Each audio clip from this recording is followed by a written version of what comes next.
नमस्कार मंडळी, आपण इकडं आज आपल्या इकडच्या दुसऱ्या शेतात आलतो. इकडं बा पांदीचा रस्ता आहे. यावर्षी पाणी खूप चांगला व्हायले, त्याच्यामुळे बा मस्तपैकी पांदीला पाणी चालू आहे. आपल्याला ऊस लावायचा होता, त्यासाठी आपला बैल शेजाऱ्याने नेला होता. मग आपण बैल आणण्यासाठी तिकडे गेलतो. आता मस्त किती मस्त वातावरण आहे.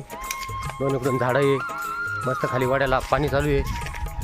आणि आपण आता पाणी हे बा मस्त पाणी तुडीत एन्जॉय करीत हे पांदीनं चाललो.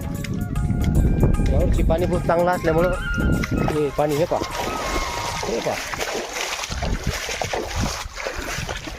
किती मस्त नितळ पाणी चालू आहे.